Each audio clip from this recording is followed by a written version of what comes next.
so proudly we held at the twilight's last gleaming, whose broad stripes and bright stars through the perilous fight o'er the ramparts we watched were so gallantly streaming.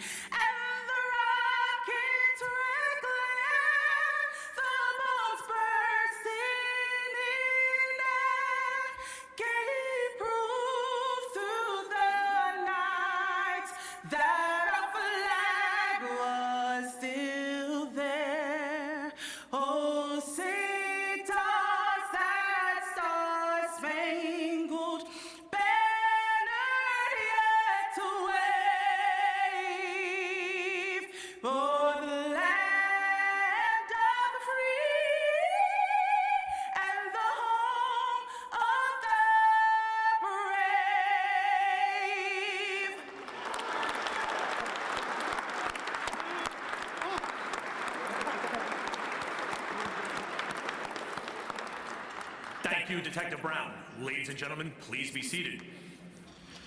And to begin, it's now my pleasure to introduce the first speaker of the morning, the President and CEO of Montefiore Medicine and the Chairman of the Board of the New York City Police Foundation, Dr. Phil Oswald.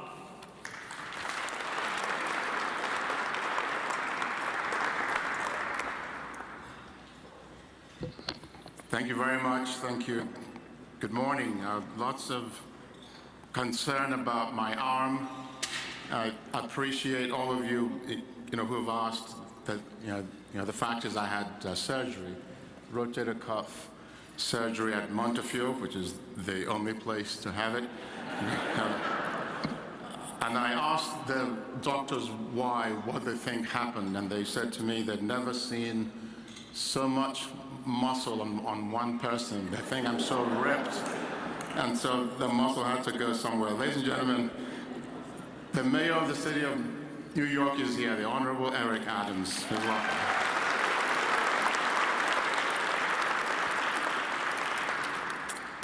Thank you, Your Honor, for being here. For over 50 years, the New York City Police Foundation has played a vital role in supporting the NYPD and enhancing public safety, capturing dangerous criminals, seizing illegal firearms, combating terrorism, Gone Stop, Crime Stoppers, international liaisons.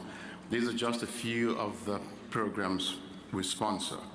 After-school tutoring, after-school sports programs, and interactive virtual reality technology that help young people make better choices. These are just a few of the programs we sponsor. Renovating precincts, installing cardiovascular fitness centers, exercise equipment, blood pressure monitors, wellness centers, emotional support canines, and other programs, all designed to enhance the well-being and mental health of the members of the NYPD. The Executive and Leadership Workshop, the Commanders College, the annual NYPD Women's Conference, the NYPD Summer Youth Employment Program, brand new community wellness centers. And we continue to pilot new technologies, new equipment, bulletproof vests, and new state-of-the-art vehicles, including the brand new state-of-the-art real-time crime center mobile response van, the newest cutting-edge vehicle in the NYPD's fleet. And at a time when the vital work of our city's law enforcement is too often scrutinized and dissected, I'm especially proud that the Police Foundation remains unwavering in our support and commitment to build bridges between law enforcement and the community, and to make New York City a safer, better place to live, to work, and to visit. We're grateful to all our leaders and benefactors who are here this morning, and without whom we could not fulfill our mission. I wish to acknowledge the members of the board of the New York City Police Foundation who are here. Thank you.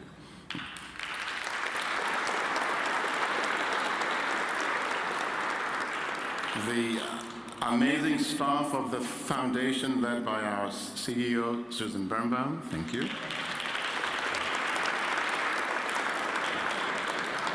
And several supporters and partners are also here this morning. The book of Isaiah tells us that the work of righteousness shall be peace, and the effect of righteousness, quietness and assurance. And what are the women and men of the NYPD, if not the righteous stewards of our safety, who keep the peace and help the people of this great city have assurance in their city, in their government, and in themselves. I wish to salute the outstanding executive leadership and all the members of the NYPD who are here this morning. Please join me in thanking the NYPD.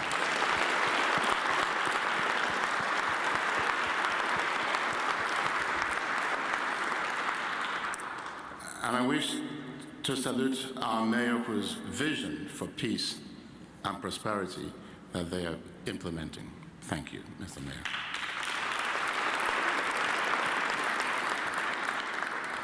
Last summer, Mayor Adams appointed Commissioner Eddie Caban to lead the NYPD because he knew him to be a leader who could both keep us safe and make us feel safe. Born and raised in the Bronx, Commissioner Caban has experienced policing from every vantage point.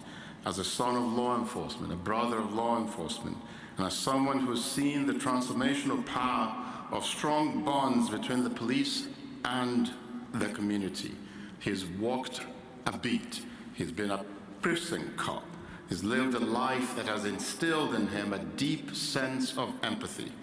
It is what guides his approach to law enforcement. 33 years ago, Eddie Caban answered a call to serve. And today, he's found his calling, a calling to stand firmly in the name of faith, integrity, and safety, a calling to be steadfast in keeping New York City the safest big city in the world, and a calling to continue to inspire the humility, the loyalty, and the vision that we see all around us this morning in this room at this time. Ladies and gentlemen, please direct your attention to the video screen.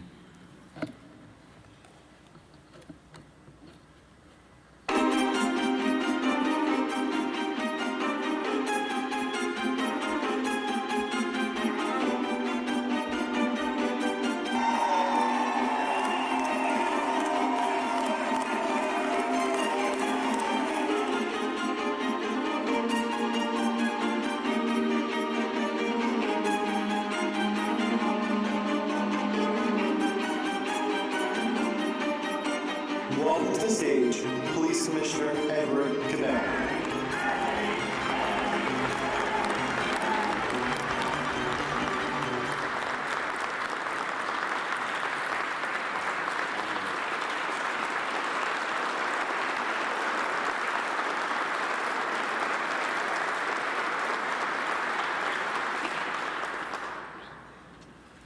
Okay, good morning, everyone. And thank you all for being here. And thank you, Dr. Oswald, for that warm introduction. We are all blessed to have you at the top of the Police Foundation. Your leadership, experience, and care on behalf of the NYPD and our great city is felt in all you do. Thank you for being such a strong partner in the mission of public safety.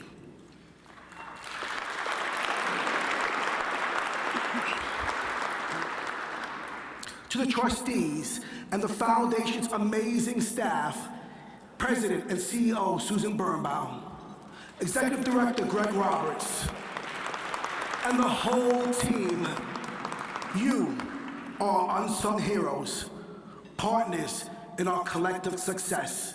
Thank you.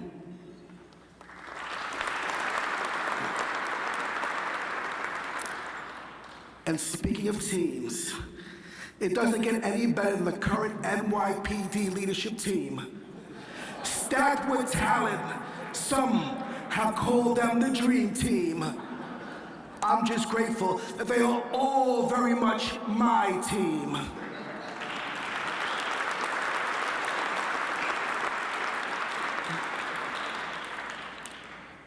Together, we are coming off a year filled with incredible progress. You've all heard the numbers, but they bear repeating. Overall crime, down. Murder, rape, robbery, down. Burglary, shootings, and transit crime, all down in 2023. And that level of success required many hands. And this morning, you will have an opportunity to hear directly from some of those dynamic leaders, all of whom work hard every day to ensure New York City is the safest big city in the nation. I see our mayor, the Honorable Eric Adams, joins us this morning. I don't think the NYPD has ever had a stronger ally in City Hall. A leader who understands the issues, who wore the gun and shield, and who gives us the support we need to do our jobs. We have seen that commitment time and time again, especially over the past few weeks. Thank you for that, and so much more, Mr. Mayor.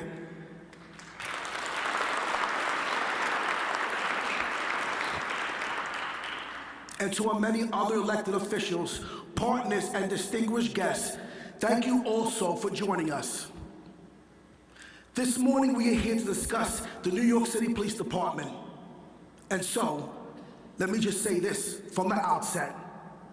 The state of the NYPD is strong. The actions of New York's finest over the last few weeks alone has been a showcase of incredible bravery, fortitude, and intelligence. Your NYPD officers have responded to hundreds of protests stemming from conflicts happening around the world, and they have done so with care and respect for those who engage in lawful demonstrations, while also taking appropriate action toward those who sought to disrupt the lives of our fellow New Yorkers. You will hear more later on from our Deputy Commissioner of Intelligence, Rebecca Weiner, about events around the globe and how the NYPD is responding to their impact on our city. Rebecca will also be sharing some exciting news with you about our International Liaison Program and some brand new posts that will be coming online shortly. Thanks, as always, to the Foundation's generosity. There have also been multiple instances in which your NYPD officers came to the aid of a person in crisis. In every instance, your officers put themselves in harm's way for the sake of another. And through their training and the compassion that they bring to this job, they save lives.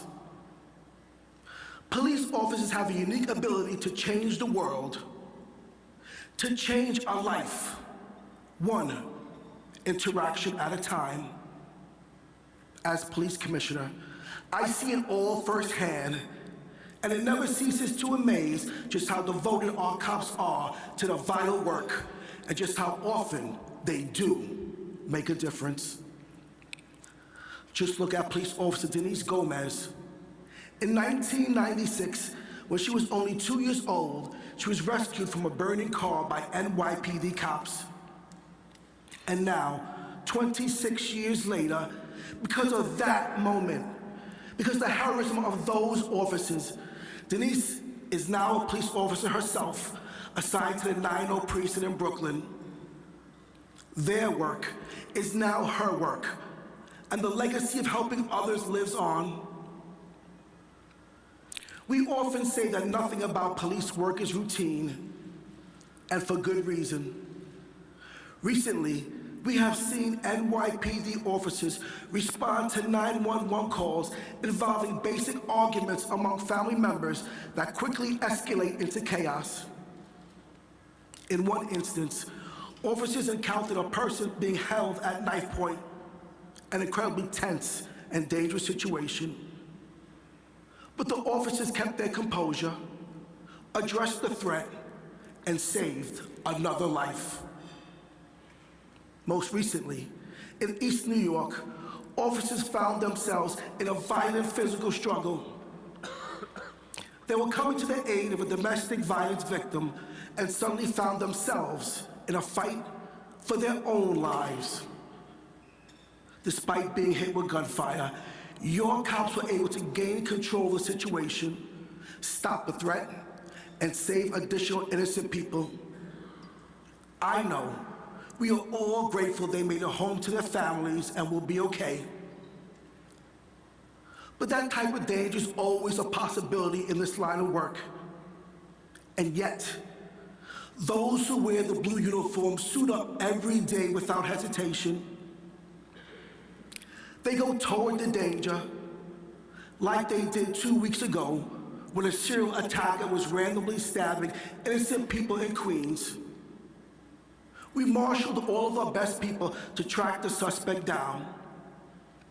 And while you will hear about our latest advances in technology from both First Deputy Commissioner Tanya Kinsella and Chief of Department Jeff Madry, in this case, it was good old-fashioned detective work that made the difference. Hundreds of interviews, thousands of community contacts, and a relentless search for video would reveal a clue that broke the case open. Remarkably, in less than 24 hours, the NYPD was at the suspect's door, taking a violent criminal into custody and off our streets. This is your NYPD. This is who protects our city. This morning you will hear from 5 members of my executive staff who will offer a snapshot of some of our most vital work. That work is strongly focused on technology, innovation, intelligence, and outreach. And I often ask myself, What is the common thread that runs through it all? The answer is all of you. The support of the Police Foundation is critical to the success of the NYPD and the state of public safety in New York City. So I'm going to say now, and repeat myself many times over, thank you, thank you, thank you. And now overseeing all these bureaus is my good friend, Chief of Department, Jeff Madry.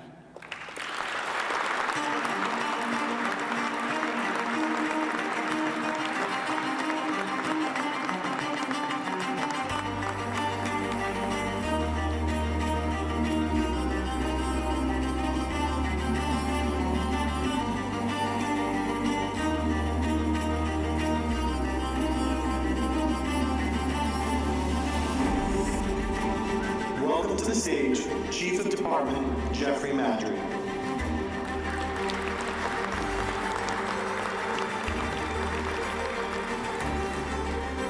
Good morning, everyone, and thank you all for being here. I want to thank Mayor Adams and, of course, Commissioner Caban for your leadership and your vision. And to the Police Foundation, we are so deeply appreciative of the unyielding support you have given this department since the 1970s. Last year, we made tremendous strides in the fight against crime. We've been focused on a two-pronged approach, including the acquisition of new technology and, of course, the deployment of our police officers, the men and the women, the heart of this department. From our use of technology such as drones, our DigiDog and our encrypted radios, to the implementation of our many crime-fighting initiatives, our concerted efforts, which includes reinforcing our community and police relations like never before, resulted in a dramatic change for the better. Our neighborhood safety teams, our public safety, our community response teams, they're out there every night in our neighborhoods keeping you safe. They're addressing quality of life concerns, and they're taking illegal guns off the street. When we talk about crime statistics, remember they represent more than just incidents across our city. They represent victims, New Yorkers whose families are infected, sometimes permanently, with their losses. Citywide, our police officers put themselves in harm's way to make our neighborhoods a safer place to live and to work. So let me tell you about some of the results, some of the outputs, the measurements of your NYPD.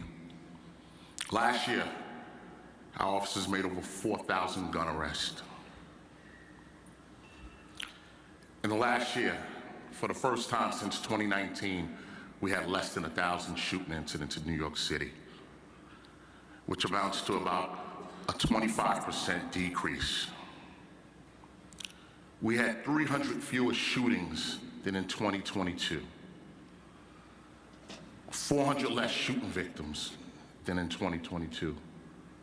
And if we go back just to 2020, we had less than 700 shootings, less than 700 people shot. Our murders are down for a second year in a row as well. Last year, we had 386 murders, 52 fewer victims than in 2022, about a 12% decrease. These are lives saved thanks to the hard work of your police officers. How did we get here? These reductions, how did we get here?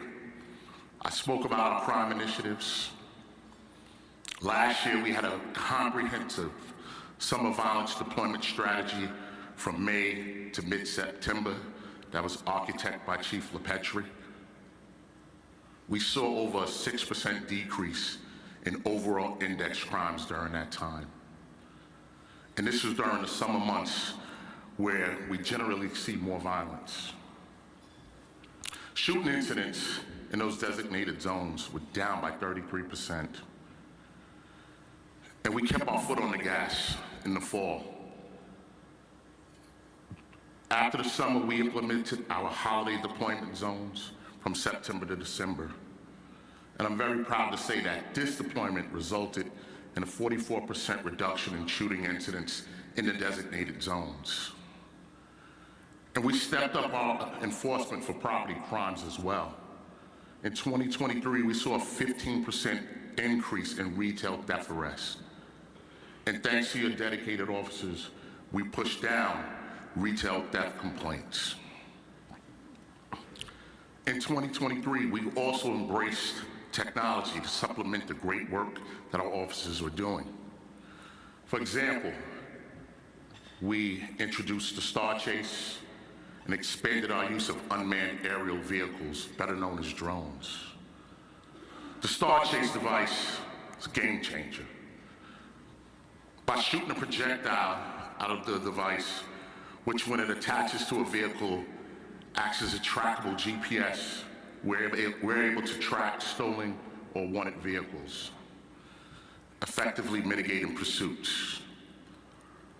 Now, many of you have observed cars across the city driving recklessly, not following the law, causing chaos. And this administration has made it a clear point to go after these offenders. But we also want to do that important work as safely as possible. When a car tries to take off on our officers, rather than chase after the vehicle, this technology allows us to fall back and see where the vehicle goes, drastically reducing potential risk to both the public and the police. Last year, we also expanded our use of drone technology. An eye in the sky like we've never had before. These tools are terrific for monitoring large crowds, apprehending suspects trying to evade arrest, as well as giving us an incredible vantage point, one that allows our executives to make smart decisions in real time. We deployed a variety of drones in 2023, such as our small handheld drones, which they're a little smaller, allowing us to deploy them quickly during an incident. And then we have our tethered drones, which are deployed from the roof of a modified vehicle that we position in a strategic location. And the tether supplies continuous power to the drone, allowing it to hover in position for as long as we need it. The value of these drones were on display this past summer when a pop-up gathering in Union Square went viral. A social media influencer promoted a PlayStation giveaway without warning or without a permit. Thousands of kids swarmed the area of Union Square. And as we began sending out our resources to the area, our drones were sent up as well. Quickly, the drones gave us a bird's eye view of the growing crowd. We could see we needed a significant number of officers to restore order to the park. Using this vantage point, a plan was quickly developed, and your cops went to work. Now, if we only had the street view, we would not have been able to see, and we wouldn't have not been able to properly assess the situation. But the drones allowed us to deploy quickly, to protect property, and avoid serious injury out there. We have been actively fighting crime with your help. To the foundation, again, thank you. Another example of some of the crime fighting tools that we use were the Apple AirTags and the tiles to combat auto theft. When people place these devices in their vehicle, it enables a location tracking technology that can help us catch thieves and recover the vehicles should they ever be stolen. The Police Foundation has been instrumental in this effort, and I want to thank you for donating more than 1,000 AirTags and tiles to help us combat vehicle theft by providing them to the communities that we serve. Another new piece of technology that has been real help is the real-time Crime Center Emergency Mobile Response Van. And through the Foundation's generosity, this state-of-the-art vehicle gives our leaders the latest event management technology. Equipped with computer systems and high-resolution monitors, It can display real-time footage from cameras around the 5 boroughs to allow our teams to monitor events as they happen. Working hand in hand with New Yorkers is essential to our mission. And when it comes down to it, it falls on our incredible ability to gather timely and accurate intelligence, to use effective tactics, to be able to rapidly deploy, and to follow up relentlessly. Those are the CompStat principles. Those are the principles we live by. Those are the same principles I learned when I spent my days at the podium in 1PP, getting grilled by the late, great Chief Joe Esposito, the greatest chief of department in the history of the NYPD.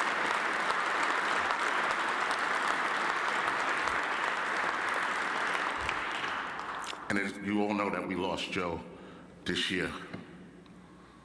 And because of what Chief Esposito left for us, no one does it better than the New York City Police Department.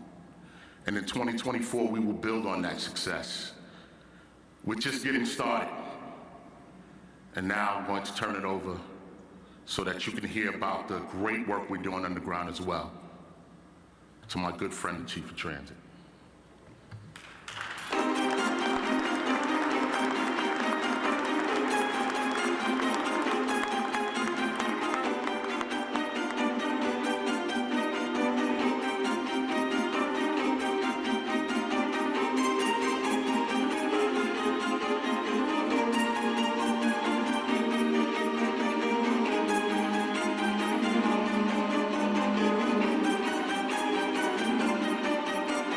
Welcome to the stage, Chief of Transit, Michael Kemper.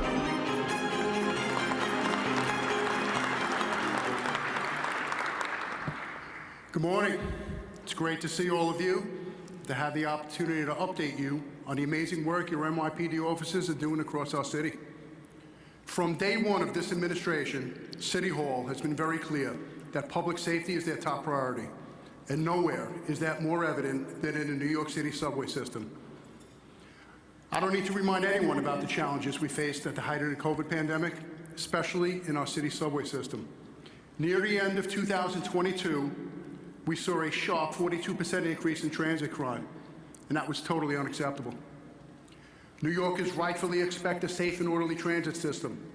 So, city and state leadership, spearheaded by Mayor Adams, laid the groundwork with the subway safety plan and then doubled down with the COPS, cameras, and care program. We deployed more than 1,000 additional officers per day into the subway system, personnel from every bureau and every rank took part. This was and continues to be a department-wide effort with the full backing of City Hall. We needed to reset the tone in our subway system, not just for law and order, but also for civility and mutual respect amongst our ridership. So that's exactly what we did, and the effects were immediate. We went from a crime increase to a much-needed leveling off, and ultimately reversed the trend with a 2.6% crime reduction just last year. In 2023, we averaged only 6 major crimes per day in the entire subway system. This is real progress, which we plan on continuing as we go forward. And the credit for this goes directly to the men and women in the NYPD, our cops, who are out there in the subway system 24 hours a day, 7 days a week. On top of this, ridership has rebounded from just 200,000 riders a day during the pandemic to a daily average of 4 million today. Crime is down, ridership is up, and the largest transit system in the nation is back. With its unique and nuanced way of policing, I can understand why the Transit Bureau was a separate police department up until the mid-1990s. To the people laughing, way to show your ages. Our subway system is essentially a city within a city, with 472 stations in 4 boroughs. There are 600 miles of track where 500 trains are moving once at any given time, carrying millions of people a day. In fact, there are more daily subway riders in our city than the entire population of Los Angeles. But despite its size, less than 2% of New York City crime occurs in the subway system. 6 crimes a day, 4 million riders per day. Think about that. But at the end of the day, while data milestones are important, they never tell the whole story. Look, I can show you the crime reduction numbers, but what do they mean to a person who is afraid to ride our subway system? For many people, perception is reality. This is our challenge. So our goal and our constant focus is for riders to get from point A to point B without being confronted by crime, lawlessness, or disorder, and ultimately, while feeling safe. We fully understand that perception is what dictates ridership and rider behavior, and that is why our highly visible, proactive approach over the last year has been so effective. Every aspect of police work in the subway system has increased dramatically, from quality of life summonses to turnstile enforcement to seizures of weapons such as guns and knives and to criminal arrests. All of this work has been done in close collaboration with our partners at the MTA. Together, we coordinated the expansion of video surveillance coverage, including cameras inside train cars for the first time. And considering that about 50% of all transit crimes occur inside the train, this development was long overdue. And technological advances aren't limited to the surveillance network. We have embraced technology and applied it to long-standing issues both below and above ground. As an example, thrill-seeking behavior, like subway surfing, is not new. But social media and pop culture have fueled this trend amongst our youngest riders, sometimes with deadly results. So, several months ago, FAA-licensed and NYPD trained pilots began launching drones near elevated train lines as part of a new safety initiative to prevent these reckless acts before tragedy strikes. The drone footage you see here, while of tremendous value to prosecutors, is even more valuable as a teaching tool for parents. There is no greater partner in the campaign to end subway surfing than a concerned, informed, and involved parent. Over the years, we've learned that the NYPD can accomplish anything we set out to do. And a major reason for that is the New York City Police Foundation. So again, I want to thank the Foundation for all you do. Many of you, I know, are subway riders, including these two.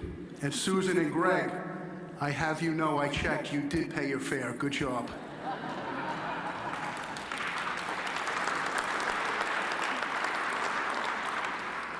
I really did check.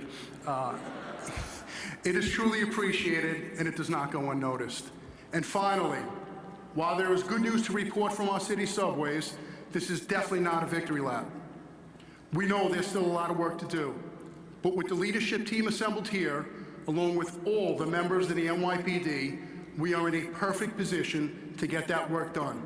On behalf of the men and women of the Transit Bureau, I thank you, and be well. And we're now going to turn our focus to how the NYPD protects this great city, both here and abroad. Thank you.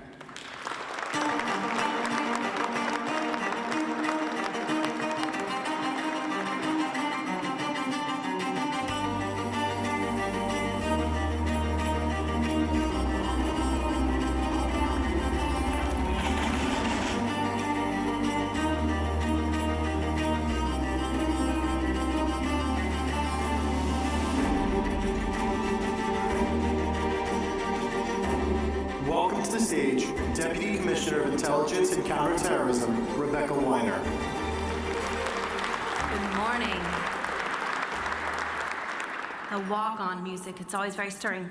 So I'm going to spend the next few minutes with you all talking about the department's international footprint and how vital it is to protecting our city. In today's increasingly complex, interconnected, and contested world, requires the NYPD to maintain a global presence more than ever before. And thanks to the generous support of the New York City Police Foundation, we can do just that. In my 2 decades in the counterterrorism arena, I can't think of a single day that underlines more deeply why we need and why we have an international liaison program than October 7th. I first learned about Hamas's attacks against Israel well before dawn on that morning. I was in Bogota with Mayor Adams and a delegation of officials from City Hall, and we were ready to take a trip to the punishing and infamous Darien Gap to better understand the migrant crisis.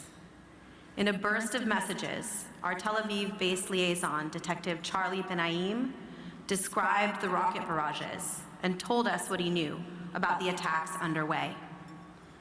My executive officer, Chief John Hart, who had just arrived in southern Israel with a law enforcement delegation, some of you were there, showed me videos of the Iron Dome interceptions from his hotel terrace in Ashdod.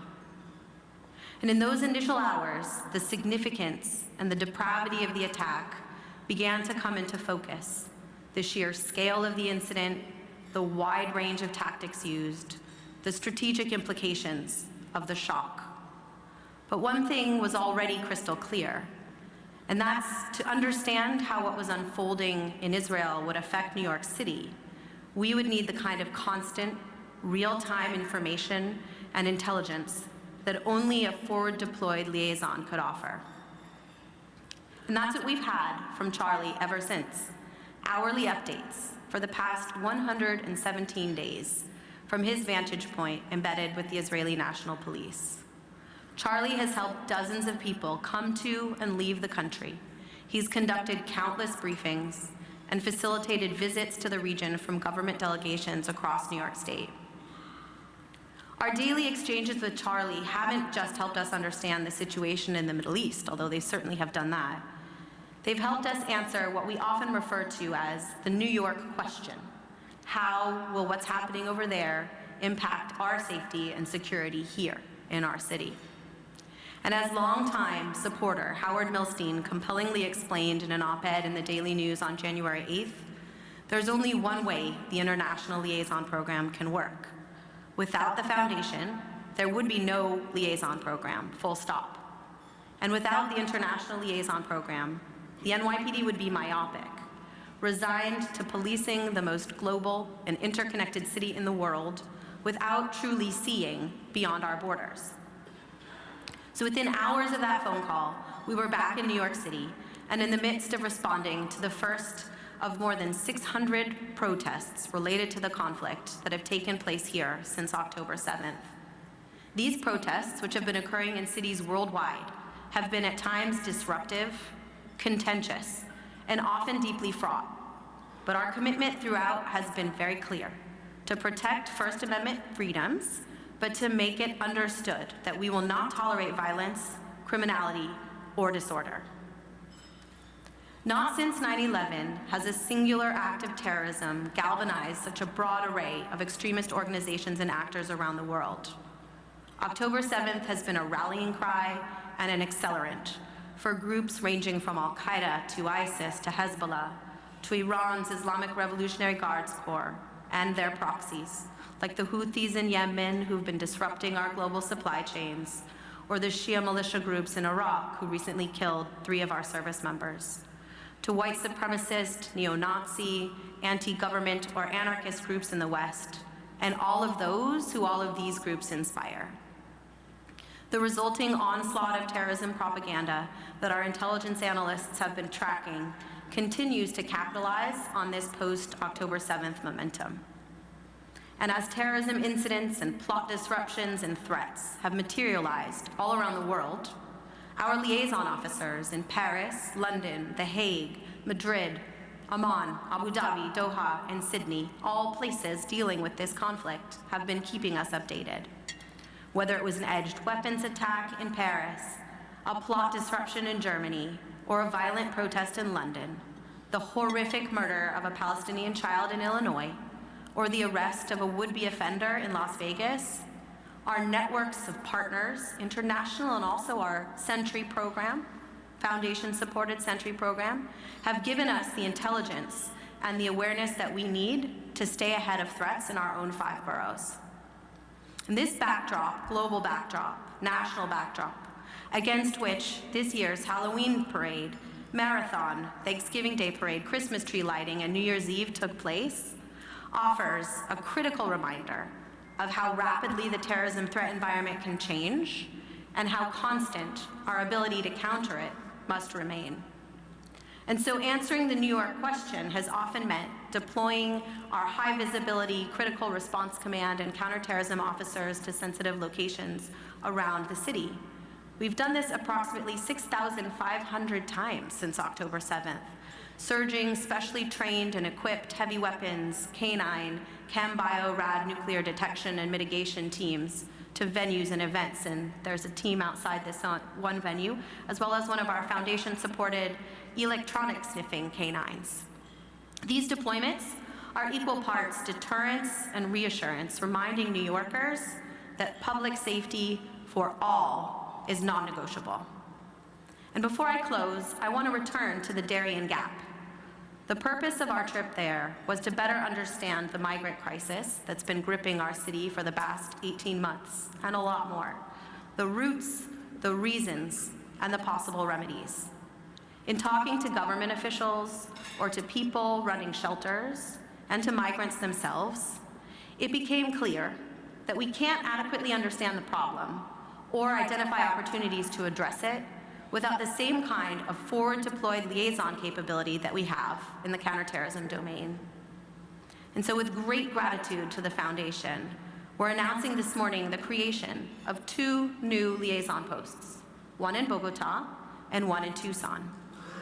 These posts will help the NYPD address the myriad issues that are coming across our southern border, from guns to drugs to people. And we'll be working with the Colombian National Police in Bogota, as well as the large collection of agencies that make up the International Police Consortium, AMERIPOL. A seat at AMERIPOL will be the 3rd leg in our multilateral policing stool, balancing out our regional presence at Interpol in Lyon, France, and at Europol in The Hague. In Tucson, we're going to be joining a state-of-the-art interagency facility run by Customs and Border Protection that combines state, local, and federal officials. We're quite confident that the relationships that we'll forge and the intelligence that we'll glean will be vital to protecting our city. And I want to take a moment now to recognize one of our 2 posts, Detective Nella Gomez, who's going to be deployed to Bogota in a few weeks. Please join me in a round of applause to her.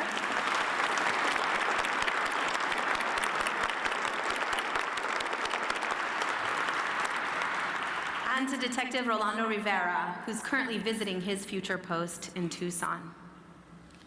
2024 is looking to be a challenging and unpredictable year around the world. And while we don't know what's on the horizon, with the Foundation's support and our global footprint and outlook, we're ready to meet whatever comes our way. Now, our work is all about building relationships and connections. And you're now going to hear how the department engages with the media to tell our story. Thank you so much.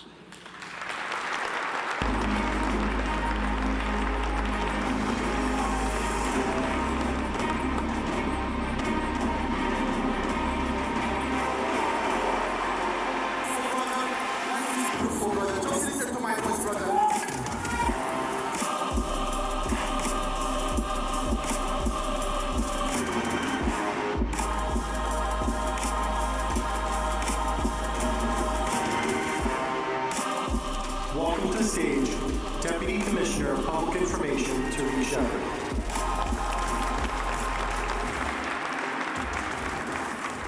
Shell, you know my music is cooler than Madry's. Come on. Good morning, and thank you to everyone affiliated with the New York City Police Foundation. Thank you especially to the Board of Trustees and to each of you, the Foundation's generous supporters. You are many of our most valuable partners in the NYPD's ongoing mission to make the safest large city in America even safer. In the NYPD's Public Information Office, it's our job to tell the stories of the men and women of this incredible police department, to explain and show how NYPD officers positively affect the millions of people we serve each day and night, and to map out how we are all collectively moving New York City forward. It's all about building trust and strengthening relationships. The NYPD's press office is a very busy place, as you might imagine. We're involved in absolutely every aspect of the police department. We must always remain agile and pivot on a moment's notice as circumstances evolve. And in telling the stories of the NYPD, I can say we're reaching a wider audience than ever before. We're creating new and innovative ways to educate and to share information. Transparency is more than just simply releasing information to the public. It's about ensuring that every New Yorker, the people who make up the many diverse cultures reflected throughout our city, can see and hear about all the great work their police officers are doing on their behalf. At the end of the day, it's about granting them full access while helping them understand the inner workings of the police department. So in the press office, we created the Cultural Engagement Unit, which is comprised of multifaceted personnel, some of whom were born outside the United States. This versatile group speaks a variety of languages, from Italian to Spanish, from Mandarin Chinese to Vietnamese, from Arabic to Bengali, from Polish to Russian to Ukrainian. And they communicate daily with a wide variety of foreign language media outlets that in years past had very little, if any, interaction with their police department. Now they can sit down and interview many of our 35,000 cops in their native tongues. As we look further into 2024 and beyond, we're focusing on our various online platforms. Our social media team writes and updates the NYPD's official pages on X, formerly known as Twitter, on YouTube, on Instagram, and other sites. And we monitor and direct the accounts operating in every one of our police precincts, housing areas, and the Transit Bureau. We also live stream NYPD ceremonies and press conferences so that everybody has the same information at the same time in real time. In order to keep expanding, though, we need to upgrade our equipment, including cameras and microphones. Our creative services team serves the entire police department with videos and graphic designs, and is capable of doing much more. For example, we want to expand our reach with Crime Stoppers, which the foundation already supports with financial rewards for tipsters. We need to build an in-house studio that's suitable for producing broadcasts in a talk show format. And we plan to release soon on YouTube our first regular installment of NYPD's Most Wanted. Further, it's imperative that we renovate and update our press conference space on the second floor of One Police Plaza. Because right now, we're trying to tell this century's stories and last century's press room. The enhancements we're making and the enhancements we want to make are keeping the NYPD ahead of other police departments across the nation and the world. And they're maintaining the NYPD's position as the gold standard in policing. Take a look at this short video to get a glimpse of exactly how we're telling our story and how we're connecting with all the communities we serve. Another News 4 exclusive at this hour, the urgent race to save a life. A child was clinging to a bridge high above the train tracks in Queens. Take a look. Police say he had just wanted to go out and watch the trains. Practice makes perfect, because in this job there is no room for error. New York City is putting more police on the streets as rallies over the Israel-Hamas conflicts have been taking place. I heard the tiger roar. We're actually like halfway down, and it was definitely a little unnerving. 2 New York cops hailed as heroes tonight for rescuing a blind dog who was trapped in freezing cold water in a pond in Queens. A new mobile crime unit for the NYPD is dedicated to a detective who lost his life after 9/11. Well, these puppies and ponies are just some of the NYPD's four-legged partners gracing the pages of the NYPD's Canine and Friends 2024 calendar. Arguably the second best part of the calendar, only to the animals, of course. All all the proceeds directly benefit the Police Foundation programs that work to build bridges with community and make New York City a safer place. I talk about my journey, starting in the New York City Police Department back in 1991, where there weren't a lot of faces that looked like me. Where's the baby? Where's the baby? Tonight, newly released body camera video showing a frantic race to save a toddler's life. Life is beautiful, brother. You are beautiful, brother. Life is beautiful, brother. Just listen to my voice, brother. 3 people have been arrested in connection with an alleged ghost gun operation that was based in an East Harlem daycare. But in the meantime, the NYPD says they're not taking crime underground lightly. In fact, executives are in the system. So if something specific were to happen, you can zoom in and get a closer look, absolutely, and we can communicate, which is a really important part with the teams. We're going to have a robust uniform presence on the ground. Officers that you can see, of course, officers that you can't see. For an event like this, we're going to pull out all the stops, all the drones. We stopped that train, and we're looking for you. The department is using drones to spot surfers in real time. You see him casing the victim? Buried underground in a hidden location just steps away from rumbling subway trains. Trying to get behind her. She moves. Undercover detectives are learning tricks of the pickpocket trade. See, I had to hook my little brother Kaz up and put him in the video. All right. Community connection is at the heart of the NYPD. And now, I invite my friend and boss, our first Deputy Commissioner, to speak about this important work.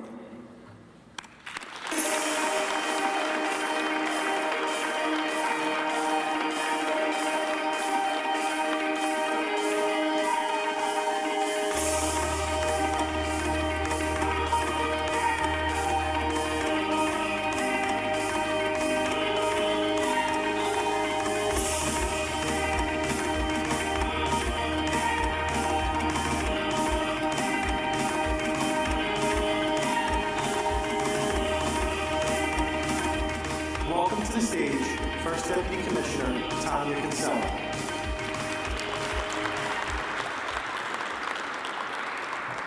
Good morning, everyone. Wow, hearing all these initiatives, I have to say I'm so proud. I can see that everyone in this room is genuinely committed to making a difference, and I'm so thankful for that. We're excited to tell you all about our new technology we are bringing to the department. That wouldn't be possible without the help of the Police Foundation, all of you. As you've heard today, the expansion of our drone program gives us a bird's eye view into incidents. But with your support in the upcoming year, I'm excited to announce that our cops will also have a dog-eyes view. The introduction of cameras on our four-legged officers elevates their role to a whole new level.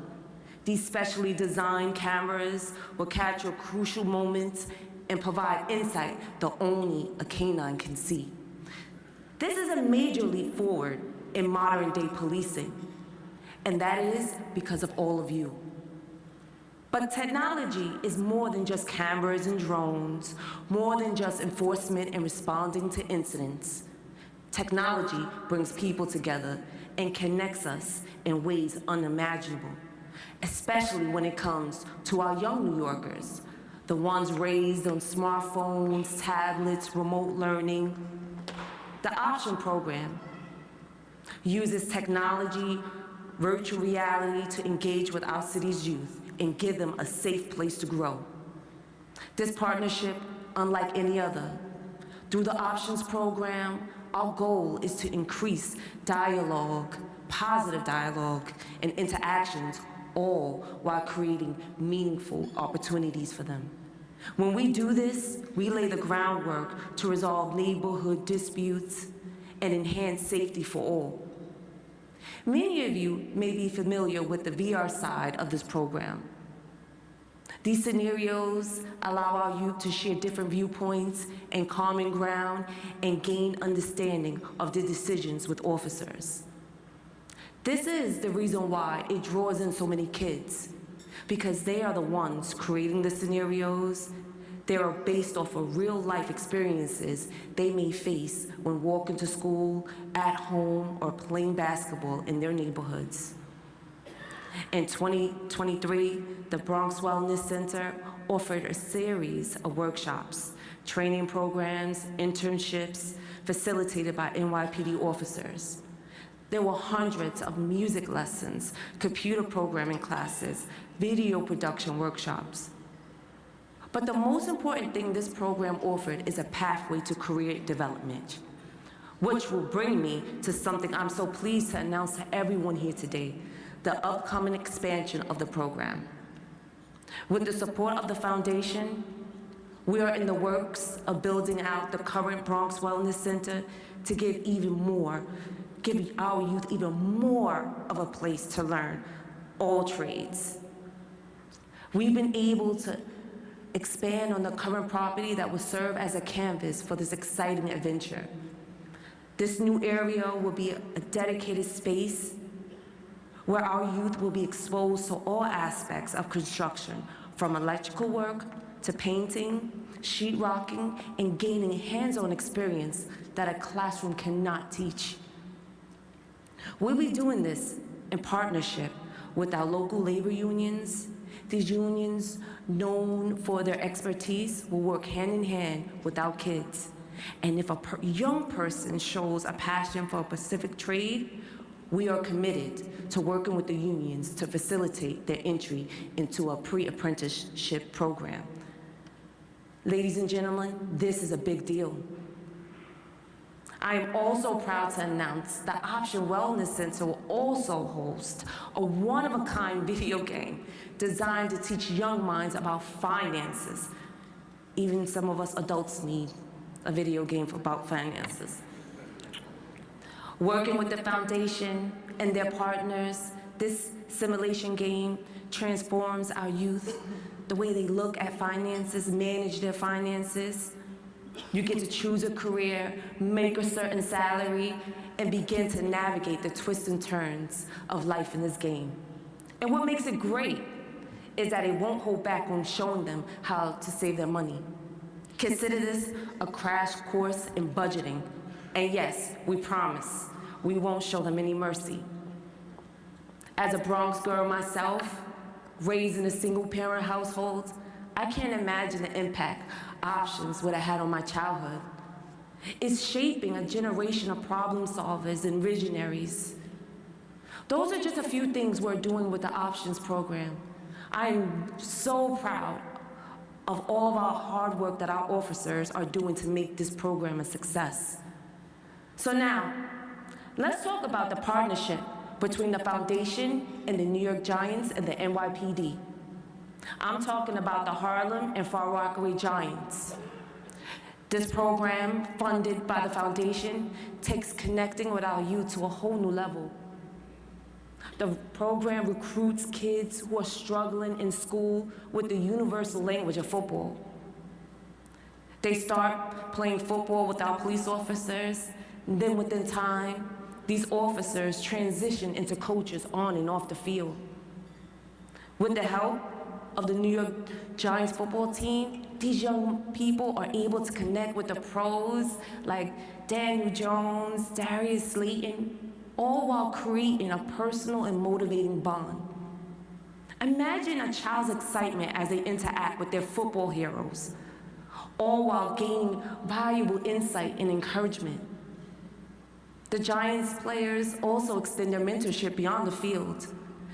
They visit the kids' schools, not just to play football, but to offer guidance and support in their academic journeys. Their contributions go beyond the field, from purchasing books to motivating them to becoming better students. So thank you to the players. Thank you to the New York Giants organization for your dedication. Now, let's not forget about the 40 kids who are given a unique opportunity this summer, a trip to Camp Fiver in upstate New York. This camp goes beyond the traditional outdoor camp experience. Just as the core mission of the Giants program, it serves as a mentorship, motivating young people to learn the arts and to dream big. The impact of this camp resonates in the lives of these kids. shaping them into aspiring people with limitless potential. But this wouldn't have been possible without your generosity, so we thank you. We are honored today to have a number of our Options and Giants kids here with us today, this morning. Please stand up, my young men and women.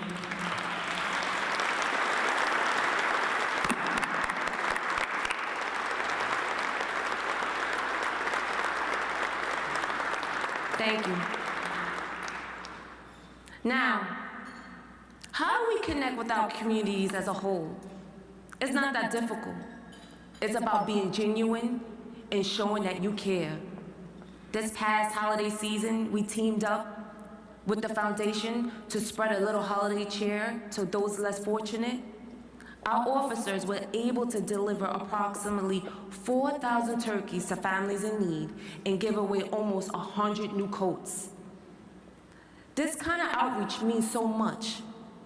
And as you see, this is just a glimpse of what our officers are doing for New Yorkers.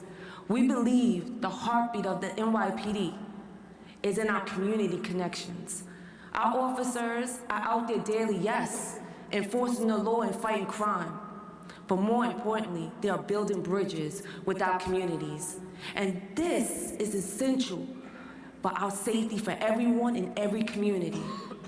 This level of community connection does not happen without the Police Foundation. So thank you. Thank you for deeply caring for our city. Your support is appreciated and instrumental in making our community safer and stronger. And as you see from today's speakers, the NYPD has a deep bench of talent, and that's especially true for every member of our executive staff here today. But this agency needs a strong leader to steer the ship. Yes, and that is exactly who Police Commissioner Edward Caban is. It is my complete honor to invite my police commissioner back to the podium.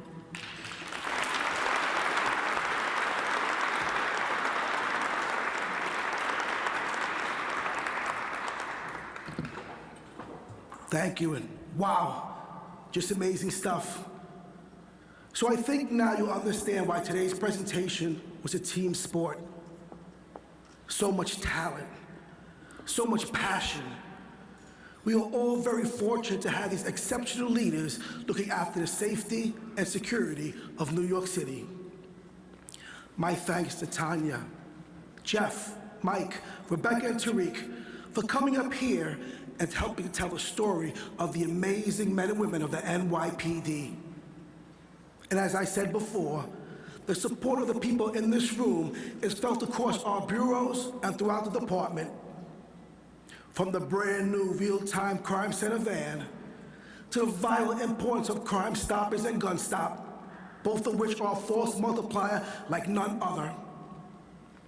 Of course, the critical work of our liaison posts has proven even more vital as turmoil in the world continues to ripple through New York City.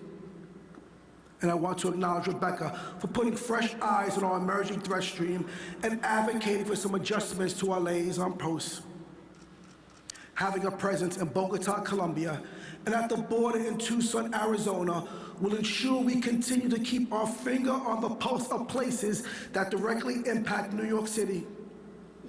And of course, the Century Conference here in New York continues to be the premier network of law enforcement agencies working to thwart terrorism. And those vital partnerships are only growing stronger thanks to the Foundation. When it comes to the children of New York City, our first Deputy Commissioner, Tanya Kinsella, captured the passion and progress happening on their behalf, thanks to the Foundation. From Brooklyn to the Bronx, there is real change occurring and real results coming from our community centers and programs like Options. As Police Commissioner, I can't tell you how fortunate I am to have more good news to share than there is time to share it. Deputy Commissioner Shepard lives that reality every day with more good stories than he can ever get out to the press. But for all the positive stories that do make it to the media, I want to say thanks to those who pull the levers to make that happen. From the staff at DCPI, to the reporters, producers, and editors that play a vital role in each story. We all know that perception is reality, and there is no shortage of negativity around policing.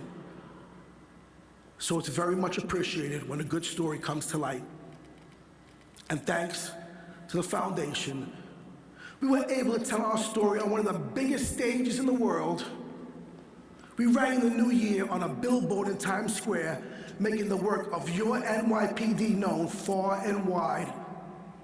Nobody deserves that recognition more than our cops. And I want to thank you all for making that special moment happen.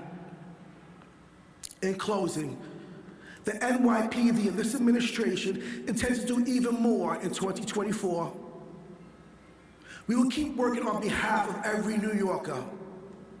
We will keep addressing crime and quality of life issues. We will continue to do our part protecting the homeland. We will continue to drive innovation through new technologies. And together, we will all make New York City better today than it is tomorrow. Once again, thank you all so much for everything you do. And to all of New York's finest who go in harm's way, may God bless you and please stay safe.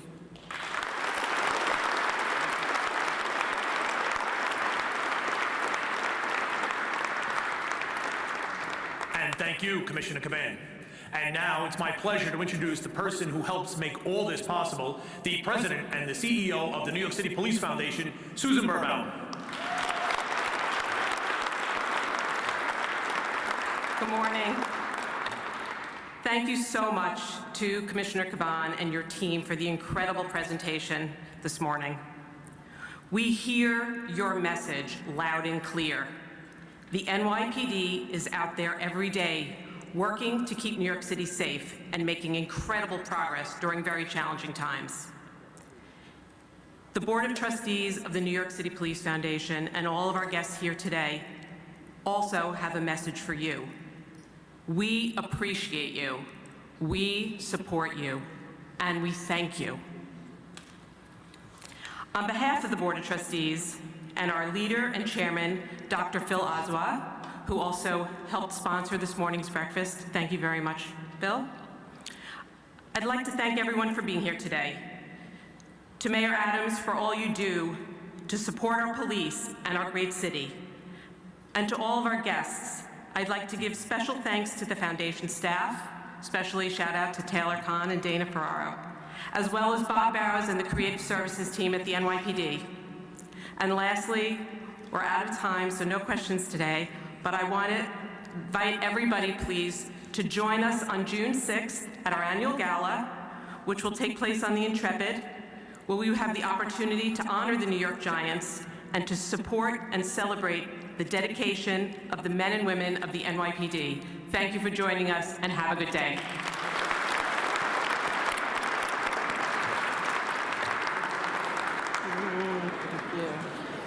Amazing. Well done. Awesome. We're going to go over to the...